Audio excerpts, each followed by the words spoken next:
สวัสดีท่านผู้ชมที่เคารพต่อไปเชิญท่านรับชมข่าวจากโทรภาพแขวงเซกองหากท่านสาวหนุ่มออมขางแขวงพร้อมกันสร้างกระบวนการออกแห่งงานร่วมในตอนเช้าวันที่29กันยายน2025นี้อยู่ที่เดินสำนักงานห้องว่าการแขวงหน่วยหากฐานสาวหนุ่มออมขางแขวง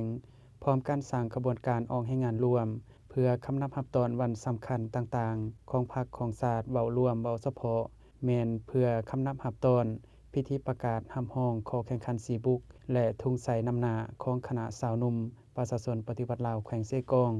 โดยมีท่านแสงโนภามิกดาวงศ์เลขาคณะบริหารงานสาวหนุ่มแขวงเซกองมีหน่วยหากฐานสาวหนุ่มอ้อมข้างแขวงพร้อมด้วยบรรดาสมาชิกสาวหนุ่มในทั่วแขวงเข้าร่วมท่านไสยพรวงศ์หาจักรรองเลขาคณะบริหารงานสาวหนุ่มแขวงเซกองกล่าวว่าอาจารย์จุดประสงค์วันนี้เราแม่นสร้างกระบวนการเนาะเพื่อกำหนดตอนวิธีประกาศขอแข่งขันสีบุกและทุ่งไส้น้ำหนาของคณะสนุมแข็งของพวกเขาเนาะขั้นสั้นแล้วพวกเขาสร้างกระบวนการวันนี้เนาะแม่นพวกเขาได้จัดตั้งการออกให้งานแต่เฉพาะยังได้เดินบริเวณของว่าการนี้เนาะซึ่งพวกเขามีเป้าหมายตามขอบเขตทางยางเนาะแล้วก็ปัดกวดบริเวณเดินของว่าการกระบวนการออกแห่งงานร่วมซึ่งได้มีการแบ่งความรับผิดชอบให้บรรดาหน่วยหากฐานสาวหนุ่มอ้อมข้างแขวง